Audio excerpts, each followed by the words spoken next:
Welcome back to another edition of the Friday Show brought to you by the Jockey Club. August 3rd is the date for the Jockey Club Roundtable. That's on a Thursday this year, not on a Sunday. They've moved it a few days earlier this year. It's the day before the Hall of Fame induction and the weekend of the Whitney at Saratoga. So a great time to be at Saratoga.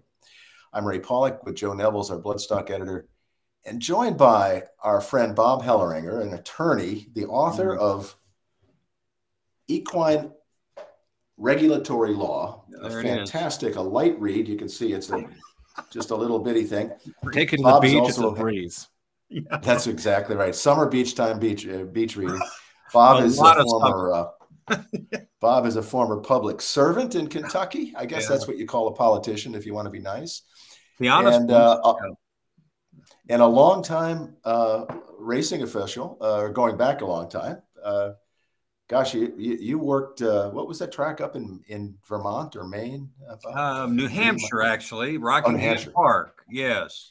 A lot of the tracks I worked at are now parking lots or shopping centers or football stadiums, soon to be. So, well, last week, the Supreme Court in New York handed down a ruling in the case of Linda Rice, who was given a minimum 3-year license suspension and $50,000 fine over her getting access to past performances and names of horses while the entry procedures were going on at the New York Racing Association tracks about a decade ago. This all took place about a decade ago. The court overturned the suspension, and they were fine with the $50,000 fine, which I found a little confusing. But Bob, since you are the expert on equine regulatory law, I want to just kind of hand it to you and get your thoughts on this Supreme Court Appellate Division ruling that essentially absolved, for the most part, Linda Rice of any wrongdoing. Yes, thank you, Ray. It's an extraordinary case, even though it deals with an arcane issue known only to maybe people that have worked in racing offices and, of course, trainers and jockey agents, but a lot of even owners may not be that familiar with it unless they get one of those calls from the racing office. But first of all, the viewers should know, I always love these blazing headlines, Supreme Court in New York declares, etc. And it's very confusing because in New York, the trial courts are called Supreme Courts. The highest court in New York is its Court of Appeals. And so this is a decision from the Appellate Division of the Supreme Court, one notch above the Supreme Court. So it's an appellate case. It has precedent. And it's extraordinary for me in that not only is it the first case ever, has to be, on unwritten rules relating to the hustling, the fine art of hustling entries, but for the almost offhand way at the end where it says there's almost an accusation by the panel of judges, 3 of whom are women, by the way, that Miss Rice may have been singled out. They found it troubling. That's a very interesting word. When judges find something troubling, that means they don't like it. But they said that she may have been singled out because she's a woman. And as they say, I'm quoting, the only female trainer ever to win a training title at a New York track. I don't know what that had to do with the case, but they felt it significant enough to put that in there. And I don't know if Mr. Turo, her lawyer, who did a fantastic job, let's give a shout out to, I always like to praise the lawyers. Of course you do. Winning this case, yes. And having it sent back, he's probably kicking himself now. He didn't challenge the fine as well, but neither that wasn't appealed. So the $50,000 fine sticks, which is an admission that something wrong happened here. But maybe we need to talk a little bit about hustling and the unwritten rules. There guarantee you there are no unwritten rules. It's just a reflection of the enormous pressure that exists. A racing secretary's primary function is to fill races and to write a condition book that will produce those kind of entries in significant enough numbers to give the card an attractiveness for bettors. And I can tell you from memory and from experience that that pressure is palpable. I remember I even dug into my archives, Ray. Here's a program from Little Timonium, the racetrack I worked at in 1976. They're still running, but they only have like 10 days now. Back they had like a 50-day meet in the summer when Pimlico was over. And we had to hustle literally every day in that racing office. That was the heyday of every racetrack up and down the East Coast running. And there was a premium attached to entries. One of my jobs was to watch the charts every day in the racing form and try to find horses that were stabled with us, but who had run at Penn National or Delaware or Atlantic City, even up to Rockingham Park, anywhere that had strayed from our entry booth and was running up there. And if I found any and I reported them, there was hell to pay for that trainer. And so we were on the phones pretty much every day, hustling entries. I worked as a patrol judge on the far turn. And some days I had to get in my car and drive back to the office between races so I could get back on the phone. We didn't have cell phones, obviously. This is around the era of the Civil War. And so a little above the telegraph. But we just calling and calling. And some days it was 5 or 6 o'clock before we closed. And I'm going to say something here because I think the statute of limitations has run on it. But many days we didn't close until a very prominent Maryland trainer who's still with us, just turned 90. He's in the Hall of Fame, trained Ben's Cat. He's royalty. He's royalty, I think. He is royalty in Maryland and still is, and justifiably so. A very nice man who I took an occasional entry from. But he walked into the office some days at 11:30 or noon to applause. Okay. And wow. Let me just say he was allowed to look at the entries in every single race, and then would put in 5 or 6 horses in those races, or maybe others. But he made our card, okay. And without him, I don't know. I might still be there hustling. Now, was that wrong? It didn't violate any rule because there were no written rules on this, but of course it was wrong. No one was supposed to see any of these entries. Occasionally you could tell a trainer, they would call and say, how many are in that third race in the book? Well, we got 5 in there now. You know, we could use another one, or that's going to go. It's got 9 in it. There was nothing wrong with that. But anything else, as far as who was in it, what horse was in it, was strictly forbidden. And but desperate times call for desperate measures, and you've got to fill that card. And so rules get bent. And I'm sure that some of this, I'm talking about the mid-70s. I worked at Turfway in one year in the 1980s. It was still enormous pressure, especially to fill a feature race. They did not want anything to go with less than 6. And there's just all these, and the racing secretary puts pressure on the crew that works with him to get this done. And like a general, you know, I need 2 in this race. I need 1 in the get those horses. And so we would do that. And so the fact that something like this happened, and then it gets worse and worse to where gifts are exchanged and more people are in on it. I can see from my own experience how this happened. But so it's interesting that how the court dealt with this, and how it kind of segued into a gender discrimination matter for at least for the appellate court. And I guess the outcome would have been the same if it was David Donk, just to throw out a name, instead of Linda Rice. But this panel found Miss Rice's gender to be troubling. So there's just lots in here, and I don't know.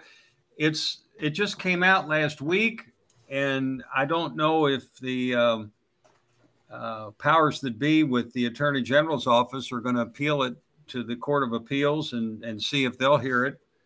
But it's so it may not be over yet, but it's a very, very interesting case for a lot of reasons, and it just piqued my interest because of the hustling and how I lived through that, as all racing officials have.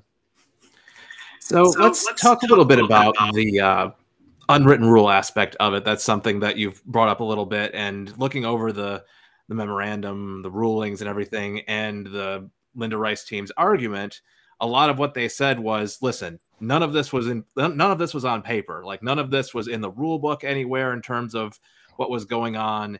And that should be, you know, we're talking about a lot of sort of unwritten rules, a lot of sort of things that everyone just kind of knows. Yeah. Well, looking inside or outside the scope of horse racing, judges and courts who probably have never worked in a racing secretary's office have and you've seen this. I've read hundreds, maybe 1,000 equine regulatory, and it's always fascinating to see these judges grappling with racetrack terms and little customs.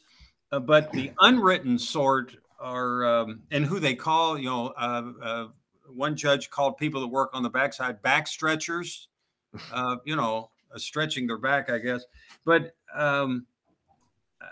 when it's unwritten and just more or less a custom, they have a huge problem with that. When people start punishing people and taking their licenses for violating unwritten rules. I know I've got it in my book that Ray was nice to hold up, the case in New York that Angel Cordero won eventually from the Court of Appeals, the highest court, when he was the victim, I guess he would say, of the Saratoga policy, an unwritten policy that said that if you're suspended back then, Saratoga was, I'm talking about maybe the 80s, it was only in August, but if a jockey got suspended during the meet, they would automatically appeal it and get a stay and ride. You know, they didn't want to give up riding for those lucrative purses, and then serve their 5 days. They would drop the appeal maybe during a slow week in November at Aqueduct.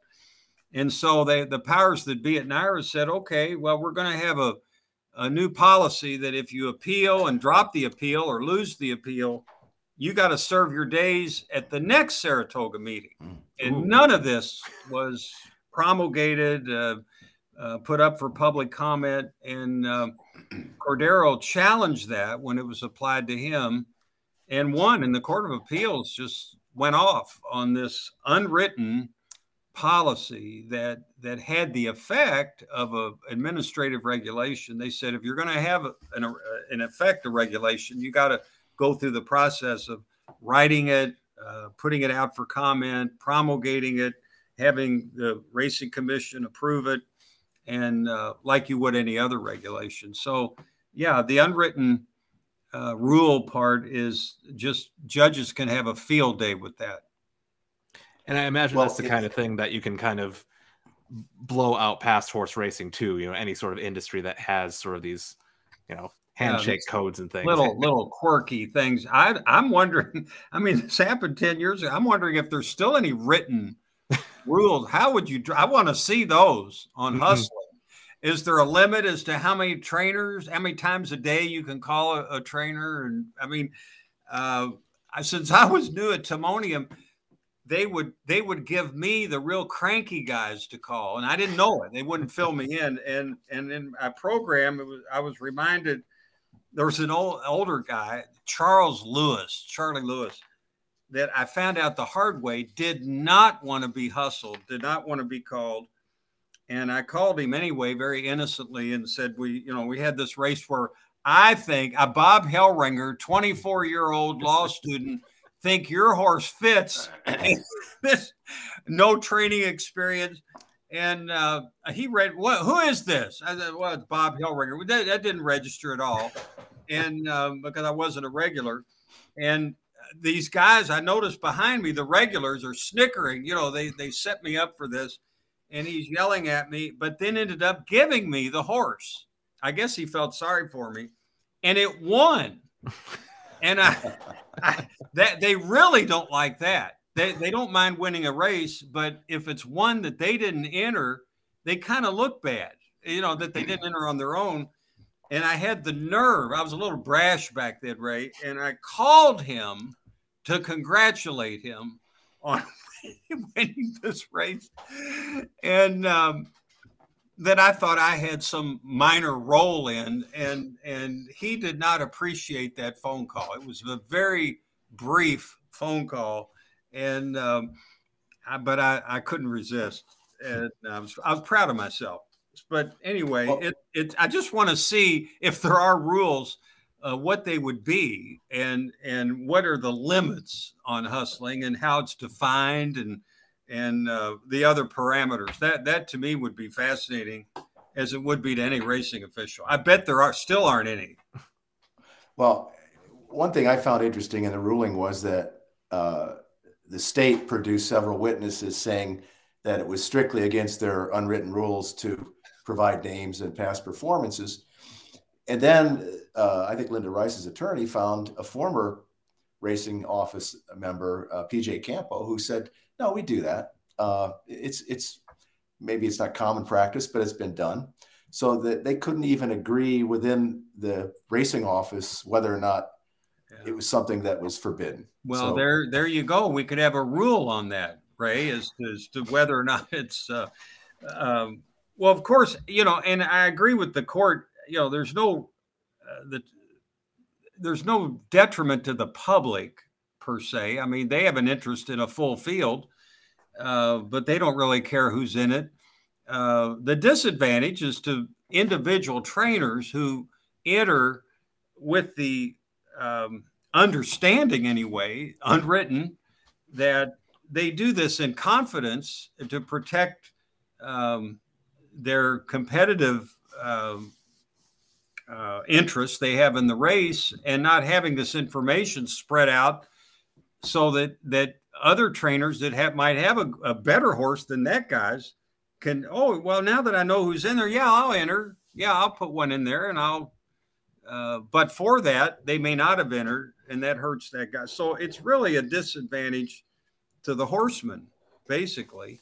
And that's why they need to be protected to a certain extent. But I just wonder if there's still any written rules on this. You could see that there were differences of opinion even at this hearing as to what the outcome should be, and whether or not there's any harm, and to what degree. The fact that Campo said it's widespread, or it was more common than you might think, doesn't make it any less wrong, I guess. It just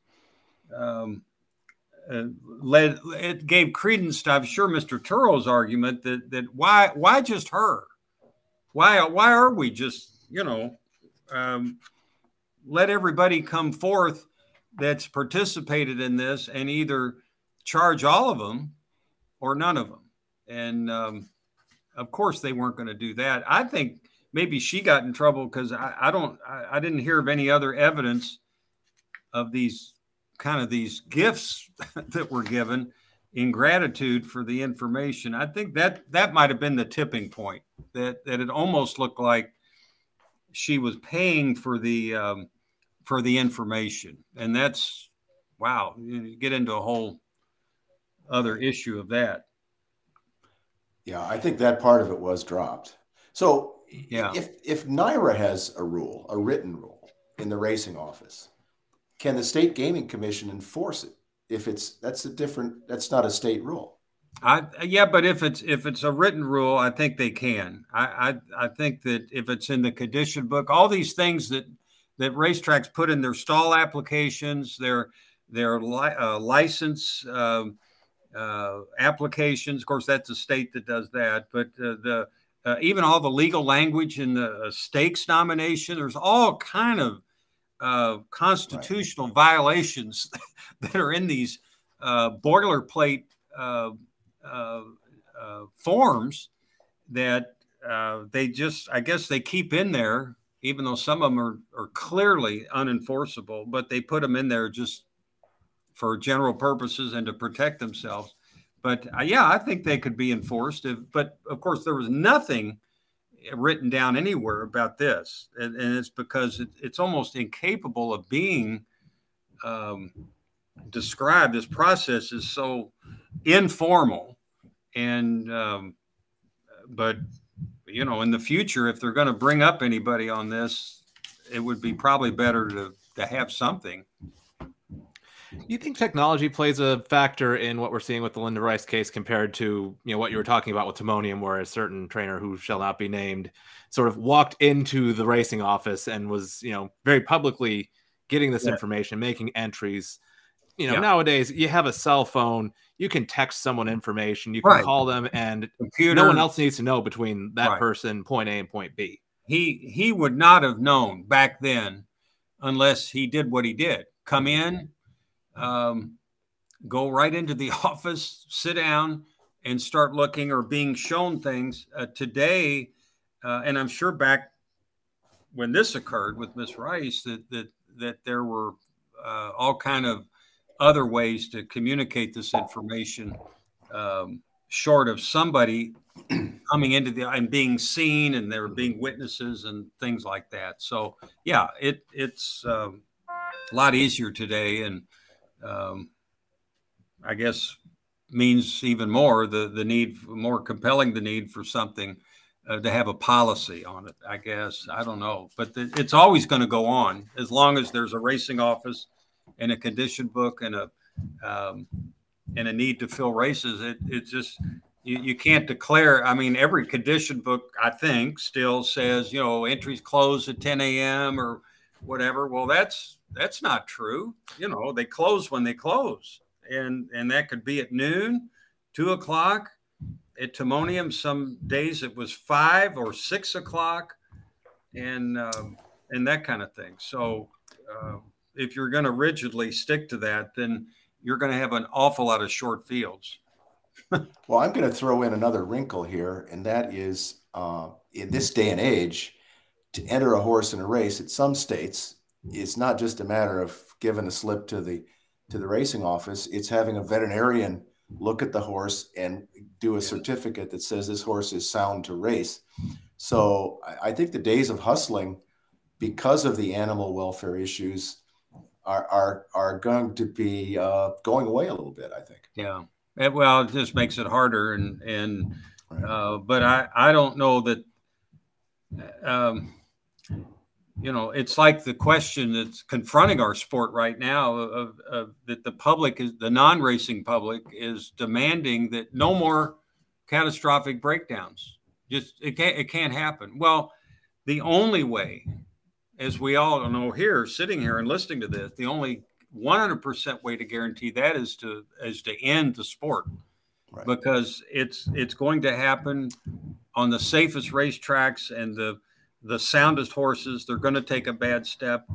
It's a very, very tragic and unfortunate part of our game, but there is no way to completely guarantee that it won't happen. So, and by the same token, racing secretaries are going to be compelled to fill races and not just say at 10 a.m. arbitrarily, well, all right, we go with the card that we have at the closing time of when that might be 9 races with 5 horses in it and 4 in another. And they're just not going to do that, or they'll be looking for work somewhere else. Well, Bob, we appreciate you helping us understand this ruling a little bit better. Look Yeah, I know forward there's to the nothing else publication. going on in the game today. That's that we picked this topic, but this brought back so many memories, and I must say that everybody that's ever had to do it hates it. Okay, nobody wants to pick up the phone and contact a trainer and bother them and bug them and try to entice them into running in a race that they have probably already determined they did not want to go into, or they would have entered. And it's just hellish experience. And I have so many happy memories, as I've written about, working around all these tracks. And that is not one of them, Ray, of having to do that and having these angry people on the other end of the phone respond to my unwanted phone call. Okay.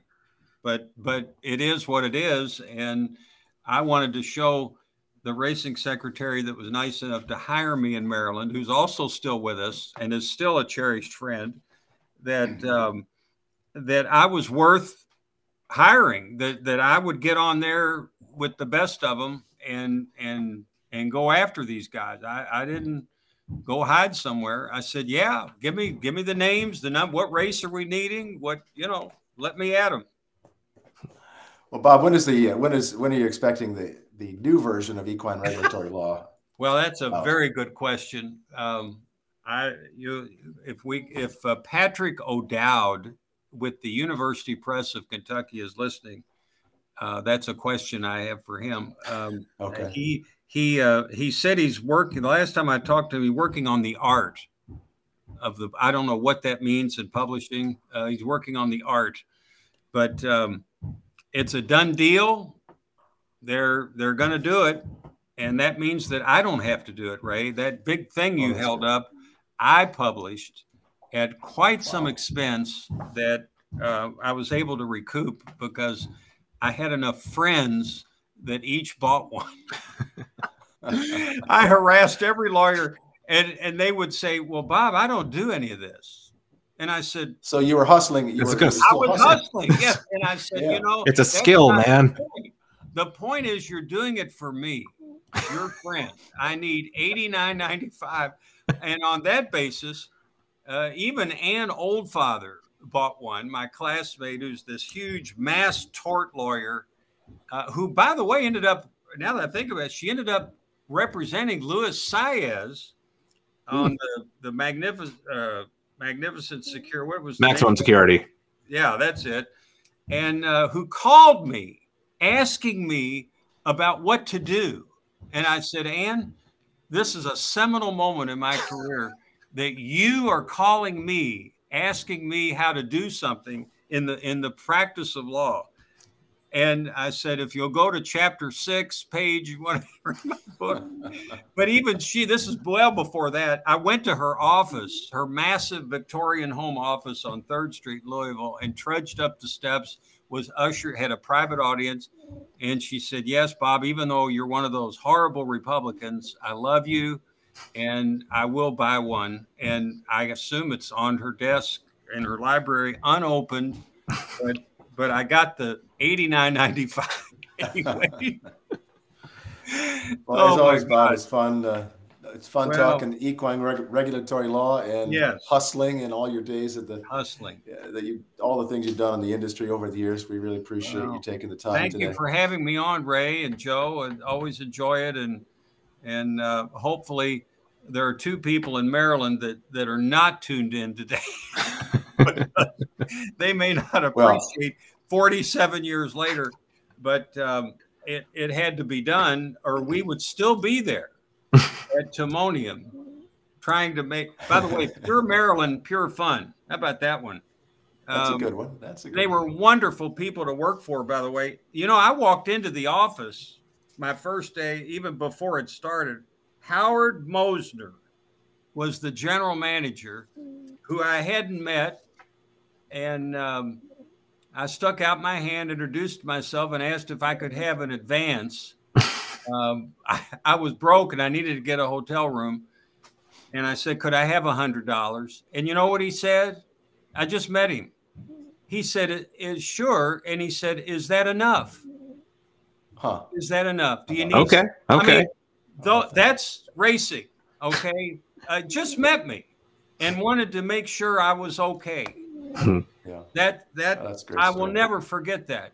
And I said, Mr. Mosner, I said, I thought I was going to cry. I said, no, $100 will do it.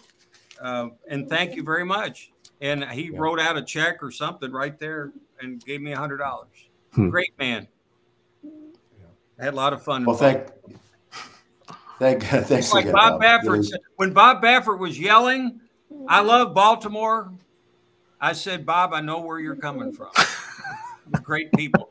You know, my only Preakness I went to, I know you got time for all this, but I went to one Preakness. I took my dad. It was the 1989 Preakness with Sunday Silence. And that was the one to go to. It was a great one. And those guys in Maryland in the racing, I hadn't seen me in 13 years. And I called Wayne Wright, who by that time was working for the Horsemen. And they rolled out the red carpet for me. I mean, they got me tickets. They got my dad and I into events. And like I had worked there my whole life, and I worked there one summer. I mean, they were those kind of guys. And I'll never forget those memories. They were just great. You know, good bunch of guys. Those were the days of post-race, post-Preakness backstretch party sponsored by Lenny Hale with his crab cakes and everything. Yeah, I mean, I did everything that week, and it was thanks to them. I said, you guys need to give a lesson to Churchill Downs. I mean, sometimes it's the least they could do. Not now. I'm not casting aspersions, but back then they were a little more hidebound at Churchill Downs, and it was, what least can we do for you? And in Baltimore, I mean, those guys, and we had a great reunion, and they were just wonderful to me, and a lot of great memories. The racing secretary there let me take off a week to take the bar exam with pay, flew back to Louisville to take the bar exam. The only thing I had to promise him, Ray, was that I would come back. He said, now look, we need you back here. And I said, I promise I will come back. And they were wonderful people. There you go. All right. Well, thanks for letting Bob, me thanks a lot for really appreciate it. Thanks for the memories of your days in the racing office at Timonium. And they were memorable. The nice thing is there's going to be more rulings coming up and more things to debate and to put into books and to talk about on the Friday show. So nobody should ever write a law book that's published, because the law is certainly not static. It keeps moving. And I even added a chapter on HISA. I wasn't even going to have a chapter on HISA. And but this damn book took so long that I couldn't ignore it. Were you going to put out a book and not even mention it? So I've got a whole new chapter on HISA, and I keep rewriting it and rewriting it. Weekly, something else happens. So anyway, it's going to be a fascinating book, though, folks. Make sure you get one. Yeah. Okay. Well, that's gonna do it for the Friday show for this week. Bob, thanks so much. Joe, thank you. Thanks to the Jockey Club for the sponsorship. We'll see you all next week. Thanks so much. God bless. Support award-winning independent horse industry journalism and become a Paulick Report Insider on Patreon. For as little as $5 a month, insiders get access to exclusive Q&As with Paulick Report staff, insight behind our editorial process, exclusive opinions and on-site analysis, Paulick Report merch, and more. This is not a paywall. The website you know and love will always be the same. But if you want more, and you want to make our coverage even better, visit patreon.com/Paulick Report and become a Paulick Report Insider today.